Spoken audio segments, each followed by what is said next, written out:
You have activated the podcast from the Psycom Network. And now, on with the show.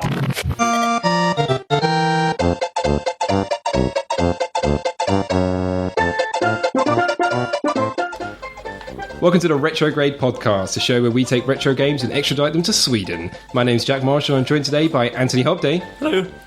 Lizanne Fisher. Hello. And Adam Bromwich-Hughes. Hello. Something happened to my voice there. Yeah, I just heard, broke. I heard that. In today's show, we're going to be discussing the fairly unheard of Super Mario World. But before we do, let's have a brief blurb on the game from our King Koopa Trooper, our Power Bowser, Chief Editor of Psychon.org, Brecky W.K. Thompson. Super Mario World, subtitled Super Mario Bros. 4 for its original Japanese release, is a game released in 1990 and developed and published by Nintendo as a pack-in launch title for the Super Nintendo Entertainment System, or SNES. Super Mario World is the fourth game in the Super Mario series, and development was handled by Nintendo Entertainment Analysis and Development, led by Shigeru Miyamoto. The game centers on the quest of Mario and Luigi as they set out to save Dinosaur Land from Bowser, traveling across 7 worlds to restore order to the dinosaur-filled nation.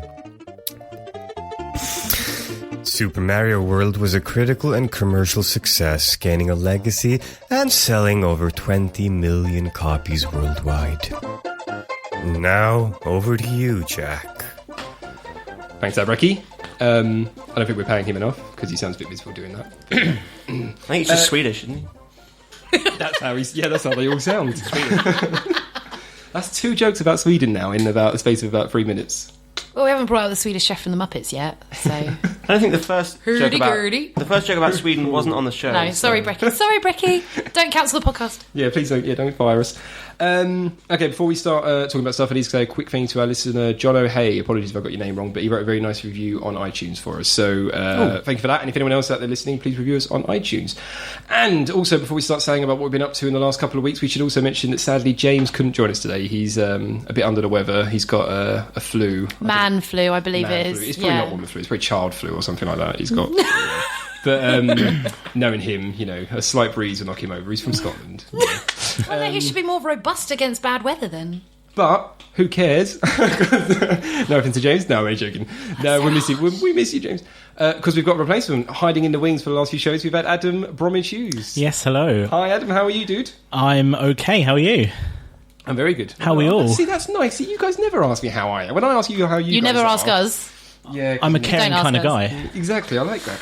And we're quite lucky to have him because he fills a niche that none of us feel, is that he's a proper hardcore. He belongs to the elite race of gaming. That he's a PC gamer. Yes. Yeah. Yes. That is true. But why are you looking at me like Anthony? Because you're not a hardcore PC gamer. That's what you're about to say. Did you not hear how many hours he logged on Left 4 Dead 2 on Steam? Oh, how many hours you log on Left 4 Dead 2? Like 800. How many of you That's logged on hardcore Team PC Fortress gaming. 2, Adam? About 600. I thought he was more hardcore than you. I'm sure Steam lies. I'm certain that it's been way more than that. But that's why I stopped abruptly, because Anthony was giving me the evil eyes over the... 800 hours of Left 4 Dead 2. I played the first game until it was... when it was launched until when the second game... Whoa, hang on. So this isn't Left 4 Dead 2. No, I'm going to explain it to you. I played the first game from launch until Left 4 Dead 2 came out, and I played the second game from launch until now, and that's 800 hours just on the second one. On the first one, it must be more. Adam builds his own PCs. I built my own PC. Really? Let's not make this a contest. It's a friendly discussion. Yeah, it's not... Sorry. Let's just all agree that I'm better than Adam. That's Jesus it. God. Okay, you've got no unique attributes in Adam. I've been brought in here and then used as some pillar of... Well, I'm disappointed now. I'm a bit like, have we got anyone else? Shall I just go home? No. Two pillars is better than one. We'll be fine. Maybe Adam should introduce himself the kind of way that we all did in the first episode, Adam, what's your history with video games? Yeah. I've pretty much had every console from the Super Nintendo onwards. When I was very young, I had a Commodore 64 and kept playing that even when the Nintendo came out. Yeah, I was the same. And I thought that Nintendo was rubbish, wouldn't take off. Yeah, never going to happen. I'll stick with my Commodore. And then the Super Nintendo came out, and I thought, wow, It's got Super on it. look at that. Look at that. Games are never going to get better than this. How can they get any better? And then I kind of stopped at the PlayStation 2 and Xbox, and I don't have a 360, I don't have a PlayStation 3, I don't have a Wii. He's got an awesome PC though, guys. It was awesome. It sounds like a jumbo jet. It was awesome 2 years ago. It's still, And I mean, that's unfortunately the way that PC gaming goes. That it was great back then. Most PC games these days are basically console ports, so a 2-year-old PC right now will be fine for a while. Yeah, I mean, there hasn't been a game where I couldn't put it on medium and play and be fine. the laptop sitting here that I'm recording this on, that's my gaming laptop. It has trouble running Slender. Like that's the level I can't get. I wanted to play that Amnesia Dark Descent and I couldn't run it. Wow. It was more scary because of the frame rate. Yeah, you're I'm still too scared to even start playing that game. Yeah, I haven't tried it. Well, thank you for joining us today, Adam. That's Nice all of you right. to come in. Yay! And probably should talk to you two regulars, see what you've been up to. No, I'm joking. Yeah, what have you guys been up to? Been 2 weeks since the last show? I've been, well, not really a holiday. I went to stay with my parents for 2 weeks in Devon, which was lovely. But they have a holiday home. No, they have a B&B. Yeah, it's same. Well, It's same not the thing same. practically. It's not the same. Have you got a They're swimming different pool? types of business, Jack. You got a swimming pool? Yeah, got a Are swimming you pool. allowed to swim in it? Yeah, salmon it every day, mate. Well, if I was a customer at your B&B, I'd be like, hold on, who's this girl in a swimming No, pool? the customers are out. The guests are out. we had Rufus staying. Do you for the, sleep in we their had bed Rufus when they're staying. out as well?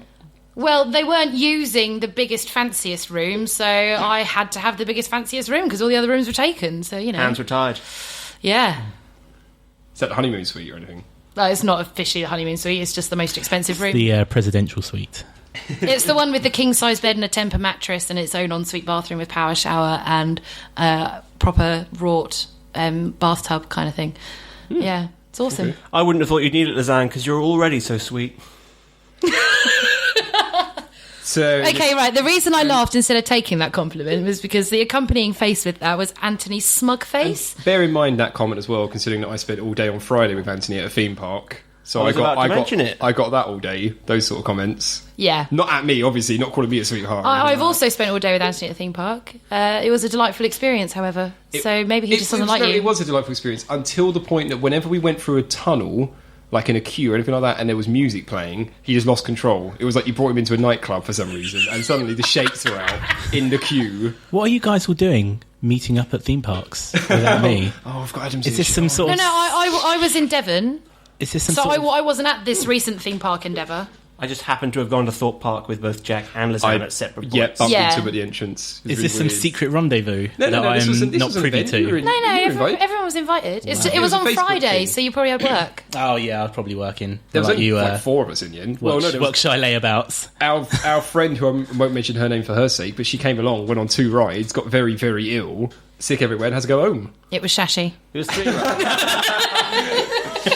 After 45 minutes, poor girl. She doesn't listen. She doesn't listen, though. She doesn't even know what podcast To be fair, She it was doesn't. 3 rides. Okay, she handled that extra ride. She waited. But yeah, did you enjoy that day, Anthony? Yeah, great day. I had a lovely time with you, Jack. Did Anthony bring you a bottled water with your name written on? To be honest, I'd heard about this, and you didn't, and I was a little bit disappointed. I decided not to, because Jack texted me and said, This- make sure you bring water this- to keep hydrated throughout the day. So he already knew. Yeah, the story goes that last year, when Anthony went to the theme park people, he brought them all a bottle of water to make sure they were hydrated. With me and Lauren, yeah. It was Yeah. great. And that's actually quite a nice thing to do, because it was a very hot day. I was in the queue. There was one point when our friend had a bottle of water. She offered it to Anthony, didn't offer it to me, and I was sweating away like a dog.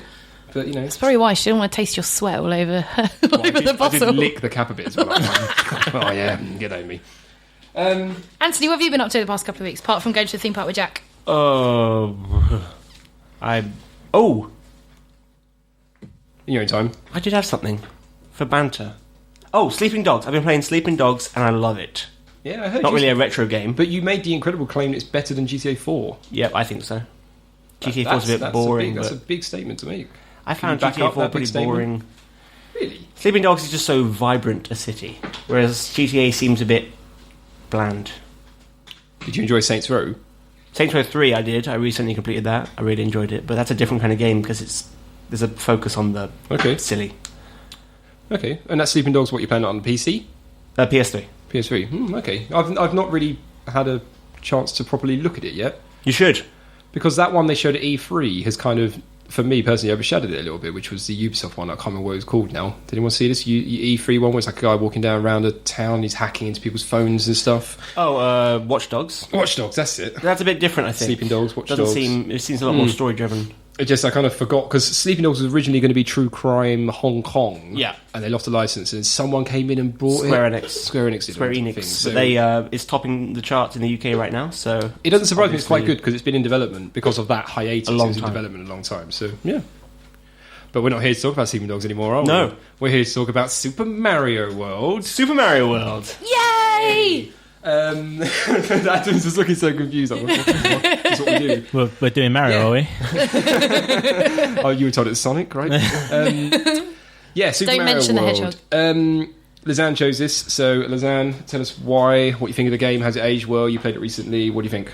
It's the first game that I ever played on my Super Nintendo when my dad did an exchange with my uncle to get his Super Nintendo in return for a printer, which I've already gone into that story. Anyway, and Super Mario World was the first cartridge that I put into the Super Nintendo, and I have always played it ever since, at least once a year. I always go back to it and sit and play it. And yeah, I was Okay. playing it today. I would have actually completed it today, but I had to do lots of errands today because I'm going on holiday again tomorrow. But, And yeah. you're not really very good at it as well. Is that a problem? Oh, sorry, you can't see. I'm giving him the evils. Wow. Did you say you're going on holiday? I'm not going for. You're on the holiday bait. again tomorrow. Yeah, Frank and I are going to Amsterdam. Oh dear, it's not in it. It's another thing I haven't been invited to. Teacher's life. Teacher's life. We go on holiday. Anyway, yeah. So that's why I chose it. It's a game that I love and I've always loved. It was the very first one I played on my Super Nintendo and it's stuck with me ever since. Can't get enough. Let's start with the new guy then onto it. Adam, what did you think of the game, your experience with Super Mario World in the past? Well, seeing as 3 hours ago I wasn't meant to be here, This is true, yeah. I'm kind of going from memory from a long time ago. Is it a good memory? Yeah, I remember it being an enjoyable game. It suffers, for me, with the same issue that all Mario games suffer with. Go on. Once you've played Mario, you've played Mario. Oh, don't even start. We're not doing another Pokemon episode. Don't Lizanne's even gonna go start. on, Adam. You should have been prepared for this one. Don't even start on me. Jesus Back Christ. no, let him back it out. Let him fight in the corner. Go on. I mean, it's one of the games that does it. Happy Anthony is. It's one of the games that does it, I'd say, the best, because what you've essentially got is the Mario game. This is how the Mario game is done. Side platformer, worlds, save the princess. So they've got to try something every other game to try and make it a little bit different. In this one, they've added Yoshi. They've taken away. Is it Yoshi or Yoshi? I think Yoshi is the I think it's Japanese. Yoshi. Saying it wrong. No. Yoshi Japanese. is the Japanese pronunciation. It's definitely Luigi but though, right? we- Luigi and Mario. But we've done what we always do. We take words and pronounce them how we want. So typically in the English world, we say Yoshi. That's so bourgeois. Go on, Adam. He used that correctly. Go on, Adam. Go on. So yeah, for me, it's a good game. I remember it being a good, enjoyable game, but it is a Mario game, side scroller, platform, save the princess, same thing. Are you saying you don't think they changed the formula up enough with Super Mario? I think they do it better than a lot of other games where they really have to try and just move things around. I mean, they've had a lot of games. There's been a lot of Mario games, and they've really had to switch things up to try and keep it Yeah, I agree. fresh, as the kids would say. I think it's hip. They say it. You hit. Do you say, when you say all the Mario games, do you mean all the subsequent Mario platformers or all the spin-offs like Smash Brothers and Mario Kart? all of the do you mean actu- just the platformers? Yeah, all of the Right, okay. platformers. And I think they've actually done well. It's still a game where you can sell the new Mario's out. It's probably going to be good, and you can kind of, that's guaranteed. It's going to be a good game. You're going to Yeah. enjoy it. It's going to be fun. But it is essentially it's a Mario game. Yeah. And you know what you're getting.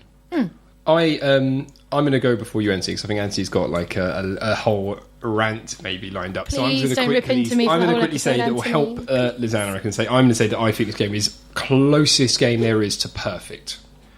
But Yay! Hold on, there's a big button there. Oh, God. But I have to kind of agree with Adam in the way that it's a strange one, because even though it is the closest to perfection of a platformer in the 2D world, I would say, Yeah. it's almost a bit of a victim of its own success. It's strange to say this, but it's kind of... It's too awesome. It's become the placeholder default platformer that every other platformer tries to copy, which is still a good thing, but it almost makes it... Like, I played it recently, and I've got to admit, I found it boring. Not because the game's bad, but I guess because I've played it in so many forms, which, again, it's a good thing. But does that make sense what I'm saying? It's basically... It's one of the few games in the world now that's become a template. It's up there with the greatest games ever made. It's up there with Pac-Man. It's just brilliant. It's an amazing game. And it's one of the reasons why we've been joking about being a bit boring to talk about, because it's so famous, it's so well loved, it's so well done, that it's just become default for me, if that makes sense. Like, I feel like I need it to have a little bit more now. I'm not really explaining it very well, to be honest. No, I get what you mean. You're just repeating yourself a bit. I know, I am. But Basically, what I say, it's the perfect game. And I don't want to say it's because I've played it so much that I've got bored of it. There's something else in there. There's not enough spice, I guess, or something. Explosions, guns. No. It's not. I'm. Anthony, you go. I'm going to come back to me. You go. Anthony, what did you think of the game coming back and playing it after all these years? Don't be too horrible, please. I'm going to preface this by saying that I think as far as Mario platformers go, Super Mario World was probably the peak. Of the 2D platformers? And I think the 3D platformers. Have you played Mario Galaxy and Mario Galaxy 2? I have, and they're good, and I probably prefer them. But I think Super Mario World did everything right enough, and subsequent games usually have something wrong with them, because that's what happens when you make slight changes to the formula. Okay. But I did have to go through for this episode because I expected everyone was going to jump in the hot tub of Super Mario World, have a good time. I wanted to be the guy, the pool attendant, standing there saying, "Don't drink in the hot tub." So I wrote down... Such a beautiful metaphor. It's like poetry. Yeah, I don't, There's the voice. I don't want this party to get out of hand. Pikachu, mate, obviously. So I had to write down... I went through and wrote down everything wrong I could think of with Mario. He's only got one thing written down, by the way. No, I got loads of things. At least 3. And I was thinking this while Lizanne was saying that she grew up with Super Mario World and probably platforms in general after that. I grew up with games like first-person shooters, which probably explains why I prefer my games to have explosions and guns in them. Like Lizanne was just saying, this doesn't have guns or explosions. And since I grew up... She was being sarcastic, though. Oh, yeah, I know. But I think why I prefer games like Gunstar Heroes is because it has those things. And I think maybe I prefer those things because I grew up with different games. We can have an episode where we don't mention Gunstar Heroes by chance. Go on. No, Sorry, go not on. until it's back on. Not until it's back on the top of the bestsellers list. Yeah. Go on, Andy. I'll make a change. So Wait, are we just going to go straight into Anthony slagging it off? Yeah, let him- Right, okay. Let him rip it. I just don't want this to be another episode where you all have a go at me for an hour like you did with Pokemon. No, I want to hear. That wasn't fun. I'm having on a go your at side. I the just game. can't.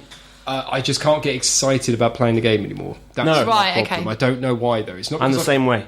It's not because I've played it so much. I think it is a shame. It's just because I've played it in so many various forms in other games that might be worse, but they'll take something and spice it up a little bit. But Mario World is the vanilla of the platforming world. I know what you mean.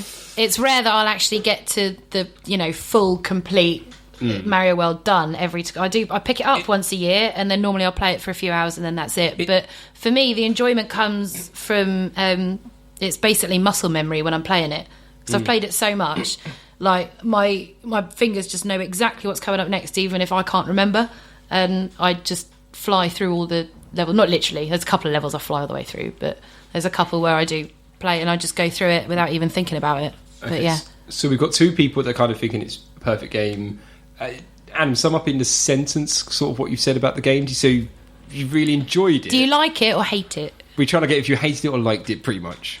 I liked it a little bit more than I liked the one before that, which I liked a little bit more than the one before that. They've slowly built up to a great game through slow increments. They've evolved to Super Mario World, and kind of the same as Anti as well. Once they got to Super Mario World, I think all of their 2D attempts had been it was done. Well, they pretty much started working on the N64, didn't they?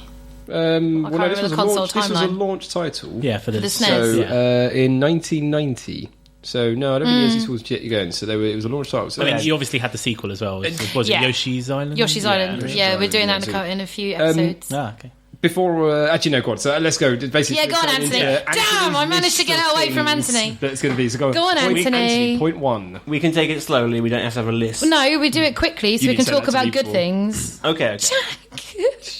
Slip that joke in. I'm not.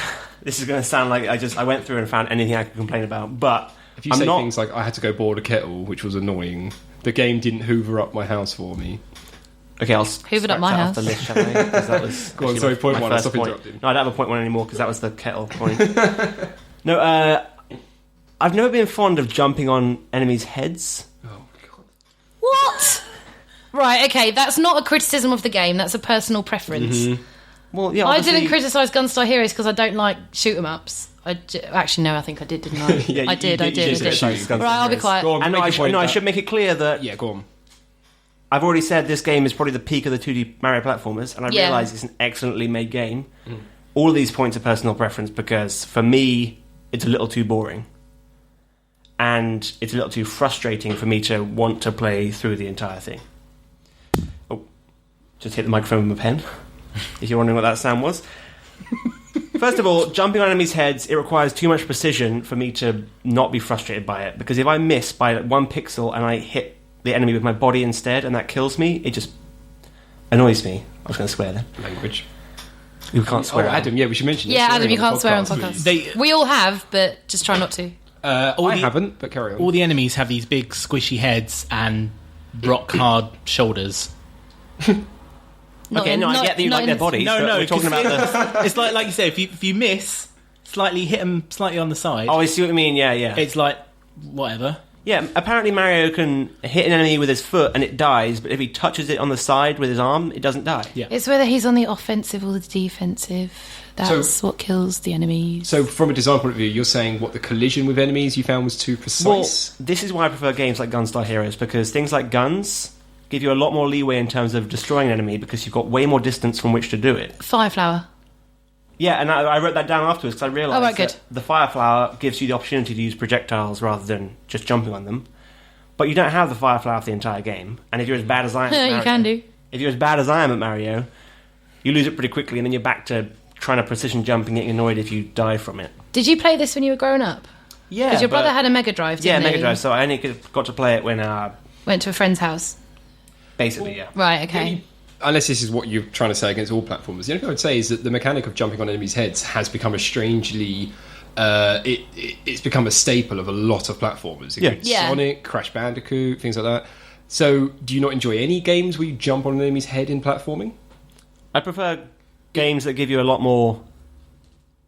more options with regards to killing enemies, because Okay. precision That's fair platforming kind of gets to me. It's true, actually. I mean, apart from the fireball, the only method of killing people really in Mario... Oh, well, you got the spin attack. Doesn't that kind of... Yeah, with like a the dong- when you've got the Yeah, feather. Yeah. Yeah. Oh, no, sorry. You've got the spin When you attack, like which is the spin jump, but it's still jumping on the head. When you got the feather, you can spin around and So, no, whip I guess them with what your you mean. cape. It's funny how that has become... There's a lot of platformers I'll play now where the first thing I'll do is jump on an enemy's head and die, and then realise, I can't jump on people's heads in this game. Yeah, that's what I don't like about Kirby. Yeah. This is actually something I'll slightly disagree with Anthony, because I think Super Mario World went to good lengths to give you a wide range of options Yeah. for killing people. I mean, if you look at Super Mario Brothers 3. 3 was the one where they brought in all With of the raccoon tail. Yeah, I'm thinking more 2. Your only option, yeah. So if we go back to 2, if memory serves me, your only option there is Fireflower. the Fireflower and hit on the head. Whereas this one, you've You got can stand on them and pick them up. You Oh, can what? jump on them. In number 2, you can stand on them and you pick them up and carry them around like that in front of your head. Are you sure that wasn't brought in for Super Mario World? That was number 2. Super Mario World, you can't pick them up. Is number 2 Oh, no, you can pick up some of them. Yeah. Number 2 If was they- one if that they're was the stunned. most furthest away, where you could pick Mario, Luigi, Princess, and Toad. Yeah. Princess would hover for a couple of seconds when she jumped. And Yes. that was one where yes, you I could- remember. you could Okay, jump so, on them, you could so pick in them up. in this one, you've got Yoshi, who can obviously Swallow. swallow enemies. You've got the spinning attack. You've got Yeah. the Fireflower. You've got hitting them on the head. You've got the Also, feather. you can slide You got down the star. slopes. Yeah, you can slide down slopes. You've got the turtles. Using the turtle shells. Yeah. Yeah. So I mean, they're starting to rack up, Anthony. This fits in with a point our viewers may remember from the episode about... They're listeners, but carry on. Did I say viewers? So viewers, yeah. Yeah. Our ear viewers may remember from our episode. Using their earballs. View us with your ears as we go on a journey. No. In our episode about Donkey Kong Country 2, you said they made an improvement by using Dixie Kong as a sort of fallback, because once you lost Diddy Kong, she was like she was better for people who were new to the game because she could hover, get out of situations easily, Yeah. that sort of thing. So it's like once you got hit, the game made it easier for you. Yeah. The reason I don't like the whole jumping on heads mechanic is because it is the fallback, and I'm always losing the fire flower or the cape or anything. And then once you've lost that, you've lost your advantage, and suddenly you have to go back to precision platforming. It becomes harder. And I think once you get hit, it should become easier, just like in Donkey Kong Country 2. So I don't like the fact that the fallback position is harder to use. Right, I'm with you. But the bigger Mario has no real benefits over the smaller Mario. It's just a psychological thing that he looks. No, he smaller, does. so he's weaker. You can have Get an an extra extra. life. You get an extra impact. Yeah. Yeah, but that's what I mean. But he hasn't. we can hit you an but what extra time. you're saying is that when you get The Trixie or mechanics. Dixie, it's a completely different set of more comfortable mechanics. What I'm saying is that when you're the little Mario, it's identical to the big Mario. The only thing different, I think, is if you try to do the spinny attack, you don't go through blocks. Yeah, you don't Everything go is through blocks. identical. Oh, in yeah, instruction. I meant more, It's more the power-ups. psychological that he's smaller. Oh, you mean because you have to go back up the ladder of climbing? Yeah, Yeah, I power-ups. mean the cape Yeah. and the fireball. Once you lose those, you're back to You the have to harder get, you have to get mechanics. a mushroom first. Like the spin You cape don't have to attack. get a mushroom first. Okay. If you're little and have a feather, you'll it's all right. instantly I become see what you mean. Cape Then. Mario. You're talking about going from the having a feather down to having the large Mario. Yeah, like getting the power up makes it easier, but I feel like for people who are bad at the game, it should make it easier when you. But that's why you need to play it loads, because then you get better at the game, and then you unlock the top secret area, and you can have all the capes and Yoshis you want. True story, bro. Yeah, Anthony, why aren't you just better? I think you should just be better at the game. He asks himself that every morning when he looks in the mirror. He goes, why can't I be better? Well, one So, of the Anthony, reasons. I didn't mean it to sound like that. I'm really sorry. No. One of the reasons I don't want to get better is because, and this is one of the reasons I get frustrated with the game, Go on. is because the way the game operates, it becomes more about, in some levels, rote memorization of how the level works. Like Lazanne was saying, she just remembers where enemies are coming from. Mm-hmm. Especially towards the end of the game, you've got things happening that, if you don't know they're coming, it can be pretty hard to avoid them. And so, getting better at the game is quite frustrating, since as a person who's new to it, you die a lot. But then, as you were saying, there's one basic mechanic, which is jump on the enemies. Yeah. All you got to do is master that one basic mechanic, and then you're going to be fine whatever a level throws at you. But I'm really bad at it. I got bad reaction You times. just got That's why I like guns, because I can be really far away and still shoot them. right. What's the? Can we not spend all of the episode talking about how much Anthony hates game? Well, no, Because he's got his list. I think we're it's- quite a way through the episode. I'm really worried we're not we going to are. talk. I'm really We are worried we're about not. half the way in. We've gone one. I'm point so really far. worried we're not going to talk about everything that we wanted to talk about. I'll throw out. I want to throw out one quick thing before I forget to talk about it. Is the music in the game, because obviously I played the intro on the way in. You can. I would go as far as say is the Mario games are the best music in any video game ever made. They're certainly Yes. memorable. They are absolutely iconic. I think they're one of the very rare types of music that even if you play it to someone who's not a gamer would go, that's Mario. What they've done really well is being able to have a variation on a theme Yeah. and have a completely different musical style whilst also keeping the initial melody. What I think I- that's what they've done really well. What I love that I forgot about was when you get on Yoshi, suddenly the soundtrack, you get this kinky little drum beat coming on in the background, Oh, and then when Yoshi's then when you lose Yoshi, then it just goes back to the normal music. But then you get him back and you get this little drum beat again. It's good. Well, it's funny you say kinky music because when I was searching for music for this show, I discovered this song which I play for you guys, and it will be playing in the background now of the show. Can you hear it, Adam? Oh yeah. It's kicking in, and it's a very essential piece of music, and it's called "Thank You, Mario." And I don't know what part of the game this comes from, but it makes me very. Lazanne, why Thank don't you, Mario, for last Lazanne, why night. don't you take a seat over there? That is. What part of the game is it from? Once you have completed Mario and you've killed Bowser, and then like you get the princess back and you get all the lovely fireworks, you get the heart-shaped firework. Did you turn it off before that? No, I left it running. You left it I left it through running. the whole thing. all night, baby. You watched the whole. Did you watch all the credits? Oh, the whole thing. Did you actually? Did you turn it off? No, I did. Because funny enough, actually, I was going to say it's one of those. Because the music's from that bit. It was a throwback to old school because it's one of those ones which, when you look back now, it's a ridiculous thing. It will say "Game Over" and it will have a terrible picture of Mario and Luigi standing around Princess, which is a bit weird. It's like, Luigi, go away, you're a bit of the third wheel. And it's one of those old games where that was it. You had to turn the console off. You couldn't press a button and go back to the main menu. No, you couldn't save it. Do you remember when games anything. used to do that? It just ended, and this is it. And you ended on a nice 3D image of Mario and the Princess, and Luigi, and everyone. Yeah, the very end. 3D, kind of more high detailed is what you mean. Like, yeah, I mean, it didn't actually come out the screen at you. Yeah, no, I didn't go. As opposed to the 2D graphics of the actual game, the final thing. But do you remember when games you had to just turn the console off? I do. Isn't that when you think about it, that's mental though now, isn't it? You wouldn't complete an Xbox game and just sit there going, "Oh, I'm done. Oh, that's it." Well, there was no DLC back then. And like, what were you going to do? You've done it. Yeah, you finished the game. Well, that doesn't mean you just take the game out, throw it out the window. Go have dinner or something. You didn't ask for You're done.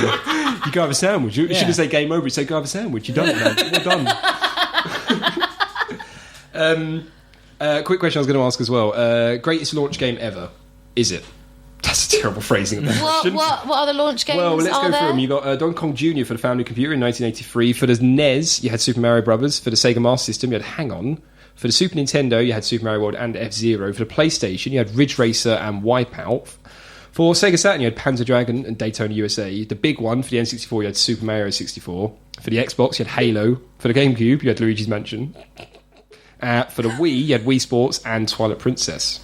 So, arguably, and it was a packaged game. That's why it sold, how many million? 20 million copies worldwide, but that's because it came with the SNES when you Can I just say Panzer Dragoon, not Dragon? let me just check my notes. There are 2 O's. What? Yeah, just in case any Panzer Dragoon fans come. I might have spelled the dragon wrong, though. I might have just put 2 O's in. No, it's Dragoon. It's a type of soldier.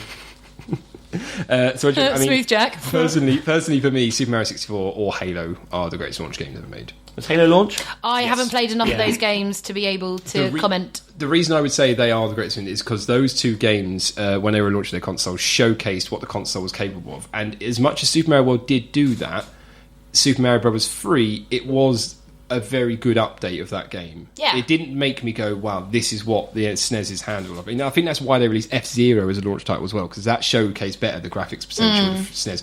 But something like Super Mario 64, when you got the N64 and played that, it was like, this is the future of gaming. I'm playing something incredible here. Yeah, definitely. I mean, when you got the N64, played that game, you were definitely like, this is a console that's a step better, a measurable step better than what's come before. So I would also go for Mario 64. I would probably go for Mario 64. Halo a close second, then Super Mario World, in my opinion.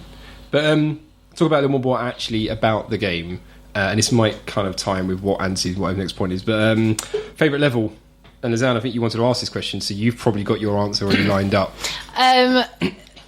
Yeah. Go on then. It's the first one in the Forest of Illusion. Remind me. It's that one that's all mental and the bombs first appear in the bubbles. No, that's Forest of Illusion 3. Sorry, It's only because I just completed the Forest of Illusion when you got to my flat today. Oh, okay. That's how I know it so well. What made number 1 first one so good? Because you could get about 30 extra lives if you did the level right. And it was always useful for me when I was a kid, when I learnt that trick that you could do that. Like later on in the game when it gets really, really difficult, I need loads of extra lives, then I can just scoot back to that level and then get loads and loads and loads of extra lives. So then I didn't get game overs as often. That's why I love it. Fair enough. Okay. Because I use it for my own selfish needs. I can't think what my favourite level is, in all honesty. The first one where you pick up a red shell and you can kill about 10 Koopas in a row and you get 1 up. Yoshi's Island 2. Wow, okay, jeez. I played the game a lot. I was going to say something about the game, though, that surprised me a little bit, and it's the only Mario game I can think that did this, apart from Super Mario Bros. 1, maybe, and 2. The lands aren't as themed as other Mario games, and you're right, there's like Rock World. They're all themed. But not to the extent of, say, so Super Mario 64, I can remember there was snow, and there was like Little Big World. Mario Bros. 3, the maps were like desert, and they changed quite a lot. No, but it's still different from Mario Bros. 3. Super Mario World does mix it up a little bit. You do get, but it's not a huge change between the worlds. Does anyone else agree with me on that, or am I on my own? Well, you Yeah. got Like, you just don't. It never. Chocolate Land, man. It's made of chocolate. I guess so, but even like I don't even remember there being any particularly ice levels or snow. Yeah, there's a lot of levels. ice levels. I know, did I just miss those? or something? Yeah. But like, You were playing an ice level when we played it a couple of weeks ago. You were I trying guess to so, play but it, and you it's kept strange because they're not doing it really maybe it's saying well. that they're not grouped because you go to a ghost Oh, world, okay, and yeah. then you go to a normal world, then to an ice world. And it was almost like they were making the game as in Super Mario World, as in the worlds are they're not based in one world, they're all in one world, and they're going to be mixed up depending on the flow of the game. I guess I don't know, but you end it with a castle with a boss in it and stuff. It just didn't seem that the worlds didn't get as mixed up as they did in say Super Mario, in Mario 64 or even Galaxy. Oh yeah, well no, they kept on improving on it, obviously, didn't they? Which is what they've always done. We need to get Anthony and Adam back into the conversation. you want a point? You got a It's point just to been make, us. Anthony. You got the next one. My favourite map is any map that doesn't have a lot of bottomless pits, because I hate bottomless pits. Even if you've got all the power-ups in the world, you fall down a bottomless pit, back to the start, or to the middle, if you've got a little tape. So basically, so something you don't like about this game is that there's gaps you have to jump over. Yes. Right. You know what would have been awesome, right? You could just run into the enemies on a completely flat plane for the whole game. Oh my god. That would be so Game of the good. year. And Do I if get a gun? And if they threw in guns from Gunstar Heroes, oh yeah. Okay, so the first thing Anthony didn't like about the game was one of the basic functions of a platformer, which is to jump on their heads. And the second thing Anthony doesn't like about the game is also the basic function of a platformer, which is to jump over gaps. Yeah, pretty much. Is the third one going to be that it's all level based and it's not one continuous story? I hate that they always go right. Oh my god. What's wrong with left, Nintendo? Come on. Well, you say that now. I'm going to throw on my little game design hat. And I Yeah. actually did just gesture that I'm putting on a game design hat. Because I sat down with a friend of mine today, and he's a game designer. We were talking about that Super Mario World does do something that all the other Mario games didn't do. And it took a lot of balls for him to do this. Was the fact that it does this thing, and I couldn't even think of a name for it. But it's one of these games where it will... let me just it will set up the rules early on in the game, and then it will later on say to the gamer, this is how you play the game, and then later on in the game it'll expect and require the gamer to break those fundamental rules it's set up at the start, putting what I would call a bit of like a cheat move on the gamer, because the gamer goes, what the hell happened? In Super Mario World, the best example I can give this is there's a lot of levels, especially in the Forest of Illusion. The Ghost World's are great examples because the doors move all the time, but in the Forest of Illusion and in the Rock World, there's a couple of levels where when you complete them, the path doesn't open up. You just walk round in a circle and go back. Did you notice that the levels that... With the big red dots have two exits. But yeah, if they've got a flashing red dot, there's 2 exits or more. Some of them have got 3, and there's one of them, and then the ones where it's a yellow dot, then that means there's only 1 exit. But what I was going to say was all of the Mario games up until this point had one thing in common. Well, they had a lot of things in common, but one of the things was that all the levels ended on a certain thing. In Super Mario 1, you jumped on a flagpole. In Super Mario 3, you hit a box in a black... Yeah, and you get room. your little card. And in Super Mario World, you have to jump through a pair of football posts. But there's one level in the Chocolate World where the football posts are there, they're the most obvious ones, but you realise that you've got to fly under them. There's a couple and of levels that fly do to that. a secret exit. But that one, you had to go to that secret Yeah, exit. you had to. Otherwise, you couldn't progress. Yeah. And it's very interesting that the game, from the start, sets this rule up of, and has been doing since Mario 1, that you have to go through these football posts. That's how you end the level. And will purposely make the player go, oh, what's gone wrong here? I'm following the rules that the game sets out. And not many games have ever done that. And it would take a lot... Like, imagine if that happened now, there'd be kids flooding YouTube going, what the hell's happening? Why this game's broken? Clearly it's a broken floor, something's wrong. What happens if you go through the football posts? In the case of that chocolate level, Mario walks around a path, does a full loop, and comes back to the same level. Yeah. So you just go, oh... you just go, what did I do wrong there? And I'll be honest, even now, I played it and went, what do I have to do? Because I get to the football, That's- I didn't miss a pipe, I didn't do anything wrong. No. That's the level where... There's a blue Yoshi. Huh? There's a blue Yoshi. Oh, there's lots of blue Yoshis That's throughout what, the game. no, that's what gave it away. There was a blue Yoshi, and you could fly with those. Is that right? Hang on, wait. No, I'm thinking of the level where I might got the wrong one, to be honest. I'm thinking of the level where you start off and it's Chocolate Land and you've got those dinosaurs and the little and you've got all the platforms. You have to get through to the pipe at the bottom right hand corner. Then you go into another area, and the way the level works depends on if you collect coins or kill things. Then the room you then go into once you go in the pipe changes, and you have to fulfill the right conditions to get to go through the right room progression, because there's certain rooms you have to go through, different rules you have to follow in each room before you then get to the secret ending of the level, where you get the key to go through the door, which will then give you the proper exit for the level. Is that the level? It's not that one. Okay, but very well described. That's also another awesome feature of the game, by the way. I kind of mean, it's very interesting that the game would, from the start, set up these rules. Yeah. Very fundamental to Mario, like, for example, going right, which is a famous thing of then suddenly you have to go left in the level. It's very interesting the game would set these rules up and go, this is how you play the game, and then it will purposely break its own rules and make the player have to almost think outside the box, which I hate that expression. And I was very impressed by that. I thought that was a really incredible design, which I don't think any game really does anymore, because you just wouldn't do that. It's just gamers would be furious.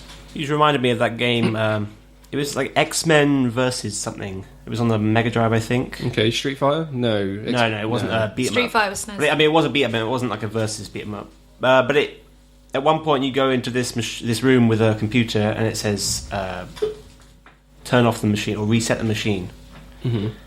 And people got stuck because they didn't know what machine it was talking about. They're pressing buttons next to the computer for ages. Nothing happened. And it turns out the game expected you to press the reset button on the console. Didn't explain that anywhere. And it was like a feature because you can software bypass the reset button, and that allowed you to progress in the game. And so that's the sort of thing where they just completely threw out the rulebook. Oh, that's cool. The only one I was going to compare it to is, I remember in Metal Gear Solid, there's a bit where to stop a character from reading your mind, you had to unplug the controller and put it into the second controller port. That was Mantis. And then the only recent one I can cool. think of, but this isn't the same thing, but in Batman Arkham Asylum, there's a bit where you get poisoned by the Scarecrow, and your computer, I don't know if you guys have seen this, it will actually go, and it will look like the game's crashed, and it will stop for 5 seconds with a broken screen, and you'll go, oh my god, my Xbox has died. And just before you're about to turn it off the power, a new intro starts where the Joker's driving the Batman to prison. It's very, very awesome. Yeah. But that's kind of not what I mean. I mean, that's more cutscene, I'm talking about design. But I just thought that was really cool. I just wanted to mention that because I thought it was awesome. Sorry. Can I mention the level that I found most difficult when I was a child? Go on then. Yeah, go on. It was the first proper ghost house you get to in Donut Plains, which is the one. Yeah. Yeah, I couldn't figure out how to do it. Little 8-year-old me could not figure out how to do it, and I spent about a week trying to do this level with my hour of gaming a day that I was allowed. And then after dinner one night, we were watching telly, and my mum was tidying up in the kitchen. Wait, hold on. Why was there quotation marks around that? I did inverted commas. Was she you really couldn't doing see vodka it. shots in the kitchen? or something? No, she was actually having a go on my Super Nintendo at Super Mario World. This is the one and only time my mother has ever played a video game. And she shouted from the room, she was like, oh, Lizanne, I've done something on your game. And I went running through and I was like, what thing? And she deleted my whole progress by accident. What, Mum? What? Yeah, I was a chav when I was a kid. No, I wasn't. And she'd done the ghost house. And she showed me how to do it. And I was just like, Mum, you're a genius. She was like, thanks. She's never played a video game since, so she's probably amazing at games and she just won't tell me. But yeah, that's the hardest level. I managed to do all the other levels, but I couldn't figure out that one for the life of me. My mum did it. It's very cool.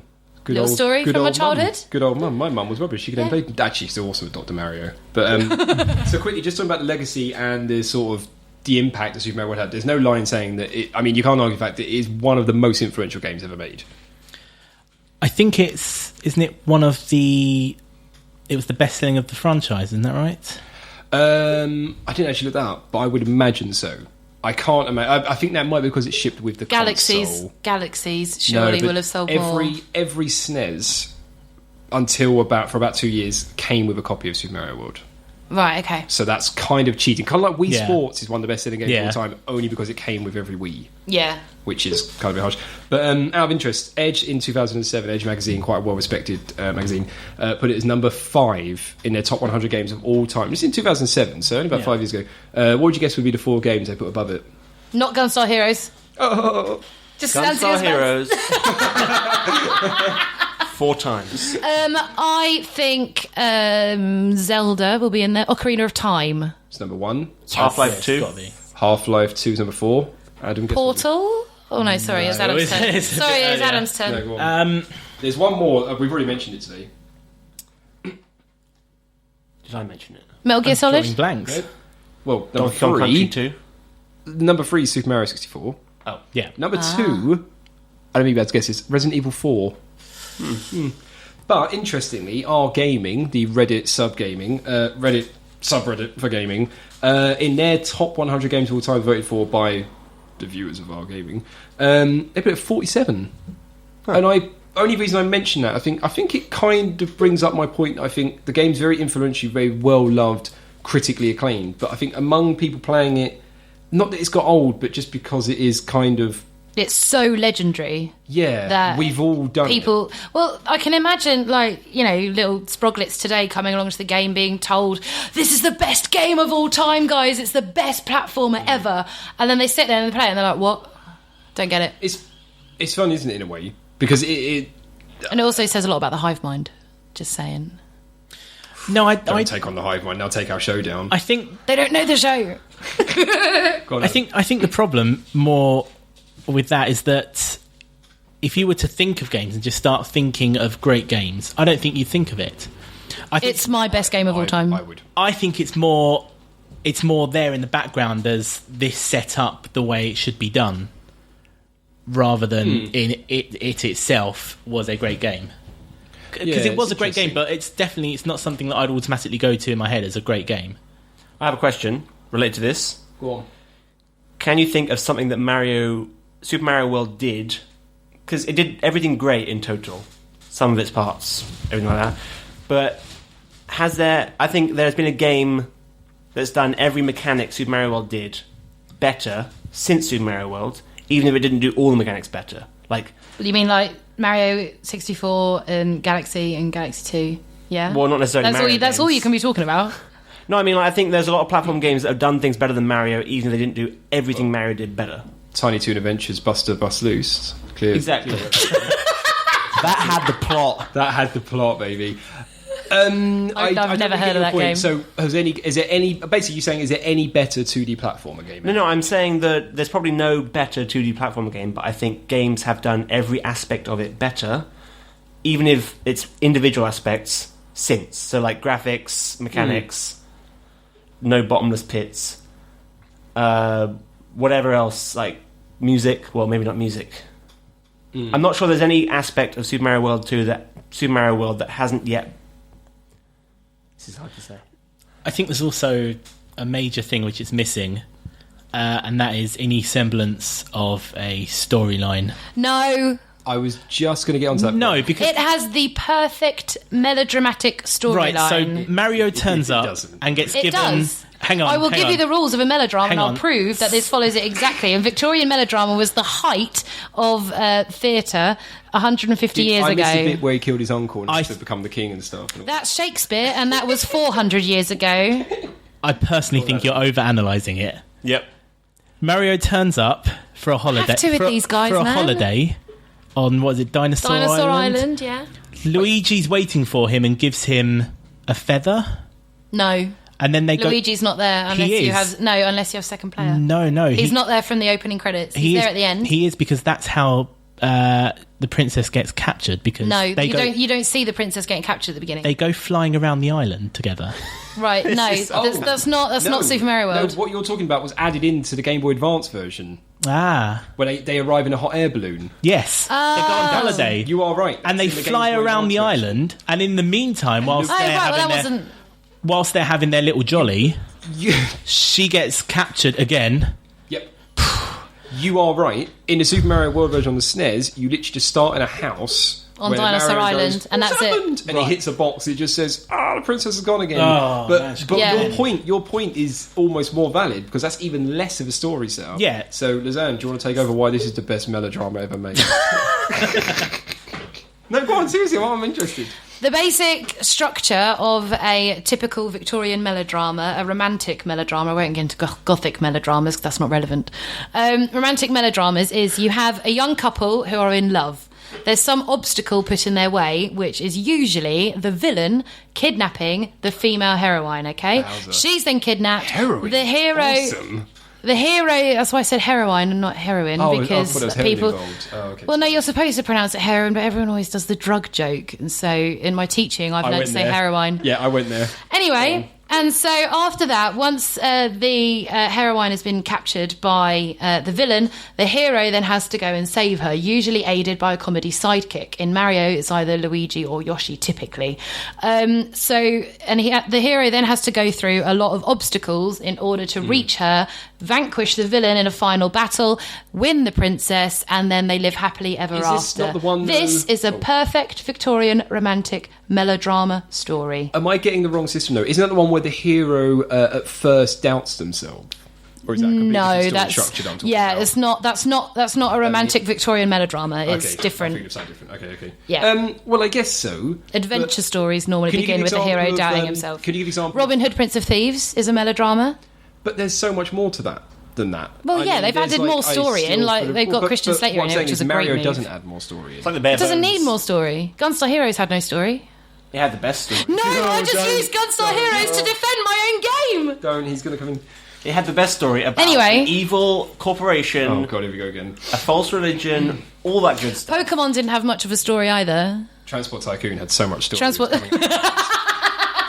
That manual was... Don't forget Kirby had a great story. Anyway, out of all of them, if anything, Mario has got the strongest storyline in that it fits so neatly into a traditional dramatic structure. Well, I would argue they're all the same story for every... For the Mario games? It's the joke that Princess has always been captured. Oh, yeah, I know. No, for the Mario I games, would that's the say point. They're a little bit sexist. I mean, she's useless, Princess. Like, she, Do you know what I noticed was sexist today? Island 6, which is me? Chocolate Island. Island 6, which is Chocolate Island. It's an island made of chocolate, yeah?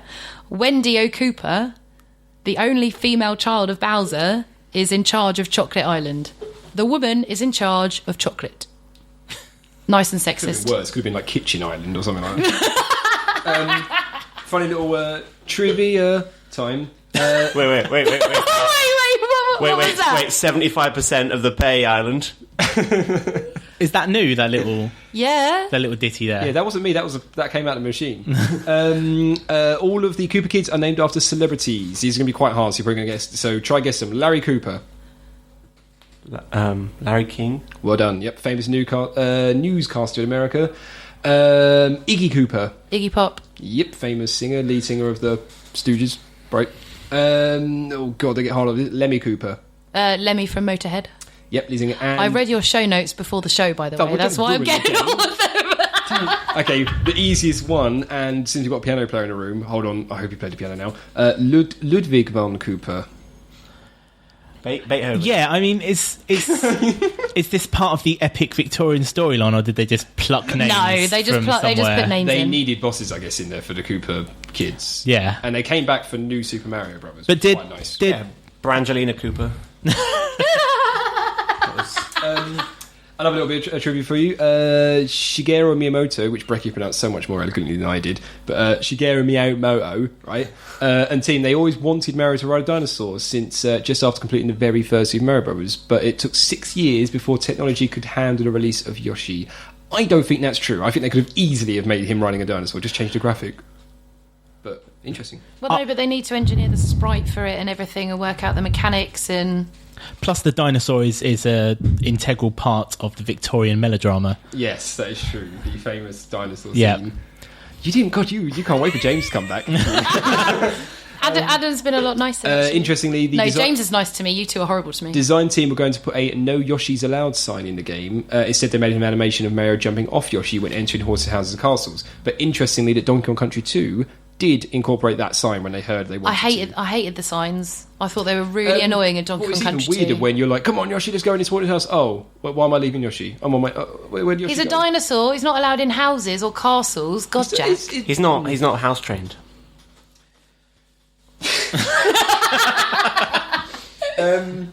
Yeah, and this is such a boring bit of trivia, but I'll go for it. Yoshi's arms in the game are orange, no matter what colour Oshi you are riding. For the re-release of the That's game, false. for the it was off Wikipedia or IMDb or something. It must be true. It must be true.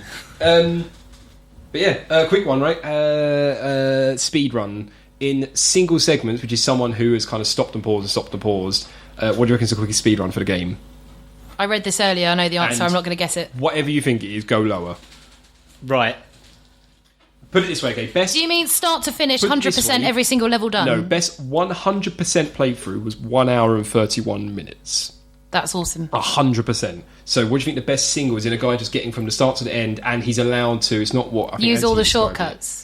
No. I mean, in terms of he's Single allowed to segment- stop no, and record. Did you say single segment? Best single segment. Single segment means they've done it all the way through. Oh, in one go. Okay, Yeah. there you go. Sorry, in one go. I mean, 11 Well, wait, minutes? they've died. no. No, they've just done it all the way through in one go. What I mean is Died. that- 100%, a lot or of, just got from Dinosaur Island to no, killing Bowser. this one he's talking about is any percentage. What I mean Right, is that okay. a lot So of times it's when they, just killing Bowser. a lot of times when they do speed runs, they'll allow them to stop. So they'll do a level at a time as quick as they can, then piece that all together. at the segmented. end. That's segmented. Oh, So I'm saying, okay. sorry, best single segment. So Right, I'm one with you, I'm with you, run I'm with through. you. 11 minutes? It's close. 10 minutes. Did you look this up earlier? 10 minutes. I think I and already 50 knew it. 10 minutes and 59 seconds. Because it's kind of a famous speed run. 10 minutes. And that's another thing about this game. Well, is the, no, the amount once- of fan love for the game. Once you unlock Star Road, fully, then you can easily jump to the end, skip to the end, and complete it. It's done. Yeah, it involves a lot of. you can level do skipping. that. You can do that in the second world in Donut Plains when you open the secret ghost house and you do the secret exit from the secret ghost house. Then you can unlock Star Road. Then you can go straight to Bowser. So yes, you could easily do it in 10 minutes. Okay, fair enough. I didn't know that. I'd love to watch it. It's only 10 minutes. I wouldn't take that long. No, well, I'll do it afterwards if you want. But yeah, no, it's again, it's one of these things. Just shows the game because there's so many. I typed in when I was looking for music. The amount of there's every musical genre has done a cover of the main theme to this game. I mean, there was hard house covers and stuff like that. It was insane. I mean, there's probably a dubstep mix out there somewhere, It's good. like Yoshi and all that. But yeah, we are running near the end of the show, so it's time for the retrograde part of the show. Where we obviously grade the game, and Lazanne chose the game this week. So, Lazanne, hopefully you've come up with some sort of scoring system for us to I've compare come the game on. up with a very good scoring system that's actually tangible, unlike clouds. And it actually kind of comes from what Anthony was saying earlier about the level of power-ups. Okay. So the way we're going to grade this is on power-ups. So it starts at the lowest, which is Mini Mario, which is 1. I'm not going to count the whole way up again because that went wrong when I did it for Pokemon. So it goes Mini Mario, Regular Mario, Fire Mario, Cape Mario, I'd say and Fire is more Star powerful. Mario. Oh, so that we're doing this kind of out of 5. Yeah. Can we also there aren't include- any other power-ups. Can we include any other power ups for any other games? There is one other power. Oh, Why include hold on, power? I'm sorry. Why, actually, hang on. Why there are we is one including other power up in the game? What, actually. Yoshi? No, I think you find the balloon power up where you can float. That's not a power-up. What is that then? It's a mechanic. You use it to complete No, it's- levels. It's a power up. No, because there's some levels where You you can float. No, it's not a power-up. Star. Oh, you said star. I said star. You Star's the top Damn one. it. Okay. What about the balloon power? I wanted to join in Jack's fun game of just saying stuff that Lazanne's already said. Have we mentioned Mini Mario? Okay. But yes, so that's how we're grading So it, is the- on the level of power-ups. Lazanne, what are you going to give it? Well, obviously I'm going to give it a star because it's amazing. I'm going to Just give it a one star. I'm going to give it a star as well because it's amazing, perfect game. But like a star, it does run out eventually. That was good. That was nice, good. that was That nice. was good. You After turned my own billion analogy years. against me. It's run out of juice for me, sadly. But it's an incredible experience to the game to play. And if anyone's not played it, they need to because it is. I would say it's a very textbook game. That's what it's become. Yeah. Yeah. It's a lesson in good games design. Absolutely. Anthony, Andon, what would you give it? Okay, I'll go first. I'll give it Cape.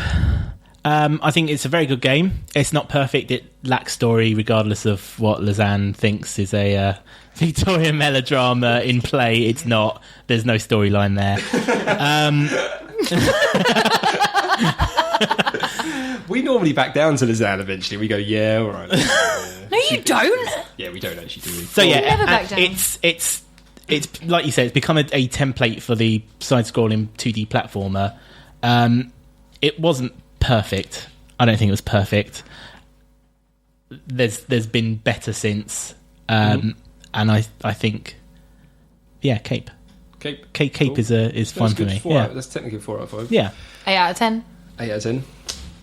80 out of 100. Anthony, do you want to go? Too busy laughing. No, I think it deserves a star because even though I've tried my hardest to badmouth it, it pretty much was the perfect platform when it was released. But considering it now with the games that have come out since, games that I prefer, I'd probably give it the Fireball Mario. Free. Yeah, because there are things that I prefer to play if I'm thinking classic 2D platformer. Can I just say, by the way, I wrote this down and I really wanted to get it in. It's the last thought I had. Oh yeah, go on then. Go on. If Oh no, we're out of time. So that's the end of the podcast, guys. Super Mario World is awesome. End of. No, go on, Anthony. Go on, Anthony. Go on. Bless you. I wrote down, if any of these enemies just came at Mario from the side, he'd be helpless. Because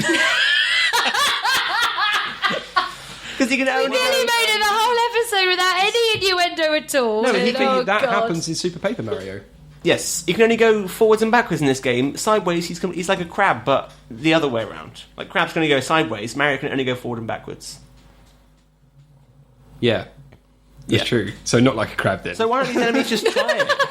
You know what I'm saying? The other way around from a crab. Crabs go sideways, Mario goes forward and backwards. if you get a crab drunk, it goes forwards.